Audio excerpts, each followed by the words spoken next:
Another week means I'm back with yet another episode of my boys recaps.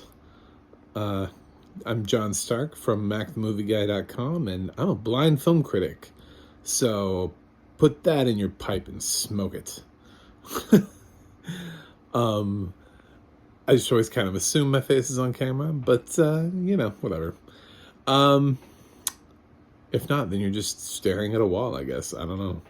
But we got the boys, and they're back in town in episode 6. And I'm going to have some spoilers, because that's really the only way to talk about this show, is by spoiling it. So when we last left off, shit was getting real. Soldier Boy just killed Crimson, Countess, his ex-girlfriend, lover's quarrel, blew up her whole damn house, blew her up, and Milk had been dosed and given superhero stuff against his will, and Butcher was like, I gotta doing anything I can to get in there and do it. Gotta do it. It was a terrible Butcher impersonation, but that's what I do. Huey was on board. He was like, I like teleporting. So they're off, and they're rolling with Soldier Boy now, because Frenchie is still off with Kimiko and trying to survive in, I don't know, Russia? It's really hard to, I guess, Russia. But Kimiko still does not have her powers. It's not stopping her.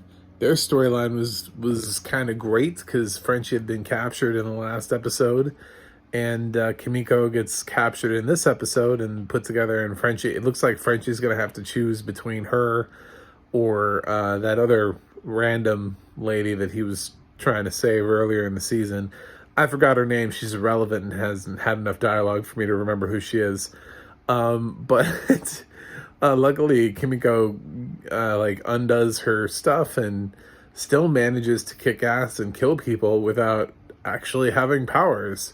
So I guess she doesn't need them. She just is badass. And she gets them out of that situation. That seems pretty cool. And the main girl ran away. She was like, "Oh shit!" She left. So Kimiko just got a bunch of henchmen, and then she was all sad. And she's like, "It wasn't the powers. It was me. I'm the monster." Through Frenchie's translations, of course, because she doesn't actually speak, even though she kind of spoke.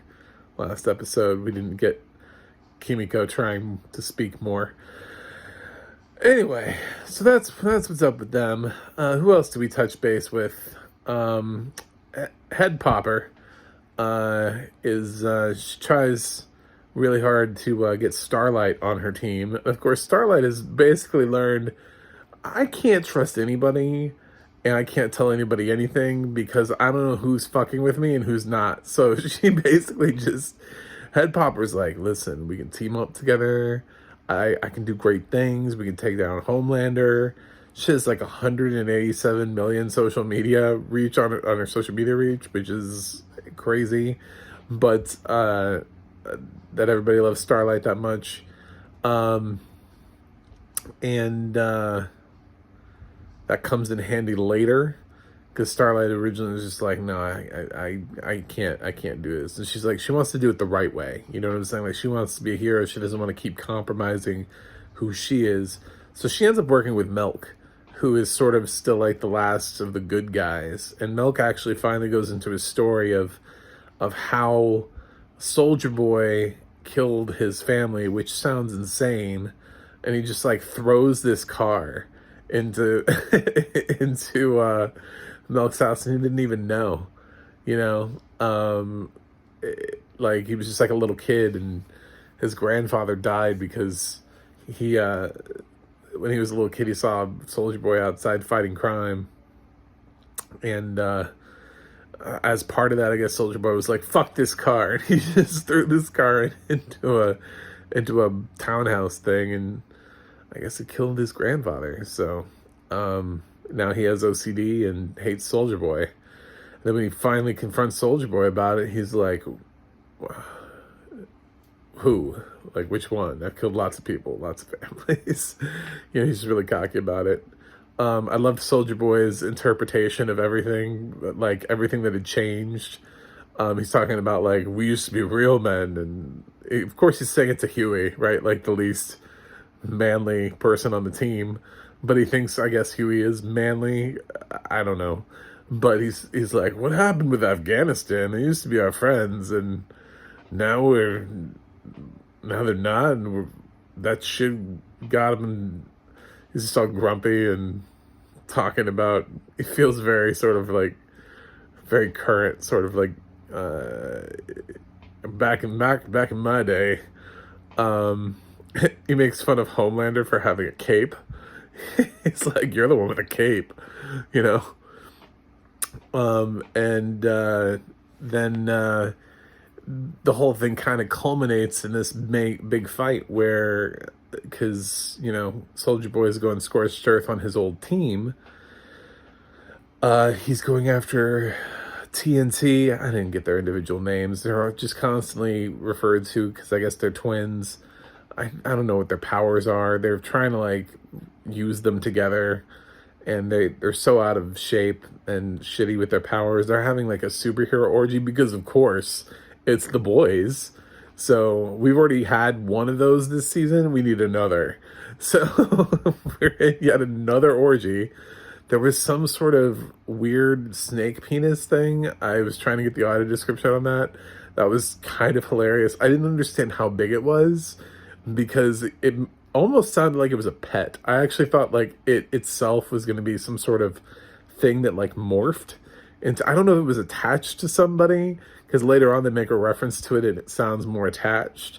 So I have no idea what was going on with that scene. That was a little bit confusing to me in the audio description department with the giant penis that Milk is less than happy to see. Lots of things happen to Milk, unfortunately. He's having a rough day. But yeah, the cool part was Butcher, and his powers actually stand up to Homelander's. His powers are similar to Homelander's, and the fight between him and Homelander, he doesn't just immediately die. He's able to take a shot of laser from Homelander and survive, which was cool to see. And then him and Homelander they're using their lasers against each other, and meanwhile Soldier Boy can also stand up and do his thing. So I was kind of waiting to see what would happen. Can Soldier Boy do his power thing like he did with Kimiko on Homelander? Can he steal his powers?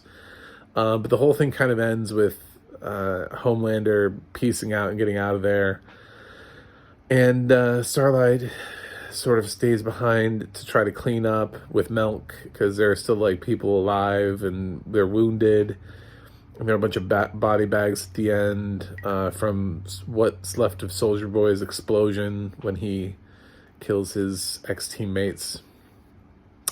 And Huey and Starlight are now sort of on the odds, and Starlight is no longer Starlight. She's back to Annie, which I'm going to have to remember that from now on. She goes Instagram live and tells everybody, guess what, guys? And she tells everybody what's going on with Vought and Homelander, and goes scorched earth. And she says, by the way, my name is Annie January, and I quit. And so she quit the Seven, and she dropped her Starlight name. So she's just done. We got some episodes to go, so it'll be interesting to see where we end up with. Homelander had a weird scene where he was like talking to himself, trying to jazz himself up, but he kind of gets his ass kicked. He's got a bruise at the end, so he's not as invulnerable as he thinks he is. So he's gonna have to take a new approach to all of this.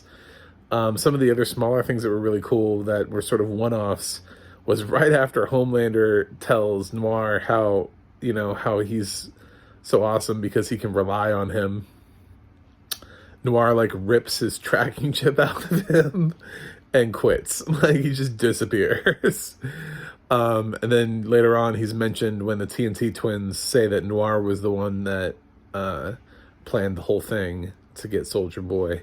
So who knows what Noir's up to? And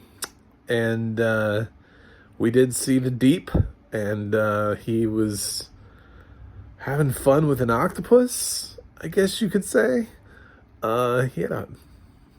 was having sexual relations with an octopus. God, this show is so weird. And A-Train was on his quest, and he was trying. First of all, he's getting that weird show where he gets to go to Africa to find his roots. There was an ad for that. But then he goes into Ashley's office, and he's trying to be that holier than thou. And Ashley actually kind of rightly put A-Train. I mean, A-Train has a point, but so did Ashley. I hated to say that, but Ashley's like, who are you to come in here and reprimand me? How many random-ass people have you killed that we've had to, cover up over the years? And reminded him about Popclaw. And, because he's like, we got to deal with Blue Hawk. He can't just be doing this. He's going around and just hurting people with his powers. And, it's all different when you finally realize it's your brother that got hurt by a superhero. So there's kind of this, like, real scene later on where him and Huey ran into each other that I really liked, because you could tell. Actually, I thought for the first time that was the most sincere thing A-Train has ever done, was he actually apologized to Huey, because now that he actually knows what it's like, he's actually been on the other side of it. I think he's realizing how terrible it is and how terrible he's been. And the only way that he can get rid of and make it right is to do it himself. So he risks his own life to take out Blue Hawk. And he drags Blue Hawk, and he runs, the one thing he hasn't been doing, because he's been told that if he runs again, he'll have a heart attack. And the last thing we see of A-Train is him dropping to the ground. You hear his heart beating a lot, and he basically kind of has a heart attack and drops. But I'm pretty certain he killed Blue Hawk. So at least that's what it sounded like from the audio description. I think that dude's dead. So I don't know. I guess we'll find out next episode. That's our big question mark. Is A-Train dead? That's where we left off. It seems like everybody else is alive, and we're not sitting here scratching our heads about anything else. We haven't seen Ryan in a few episodes, but other than that, I think we got to find out about A-Train and where Maeve is. We did not see Maeve in this episode either. She's, quote, off at rehab, quote. But who knows? Who knows what Homelander did with her? So I'm excited for next week. I don't know how many episodes, if this is an 8 or 10 episode thing. But if it's 8, man, we're coming up really close. If it's 10, we've got we've got a few more. But, if it's 8, man, this season flew by. Let me know what you think in the comments. I'm going to give The Boys Season 3, Episode 6 an A. And I don't think I've given this thing anything lower than an A all season. It's always making me laugh, impressing me. It's got creativity out the ass, quite literally. It's got great characters. I'm invested. I think this is a great season for The Boys. So I think that's the best season yet. This show just keeps getting better. So don't forget to like and subscribe. You can check out my website, MacTheMovieGuy.com, and the audio description project will tell you what has audio description and where it's at, and the admin.org will tell you who the narrators are for things, what else they've narrated, just in case you might be familiar with someone's voice. That's it for me right now, and next week I'll be back with a review of Episode 7, which might be the penultimate episode. It may not be the penultimate episode. We'll see. Until then.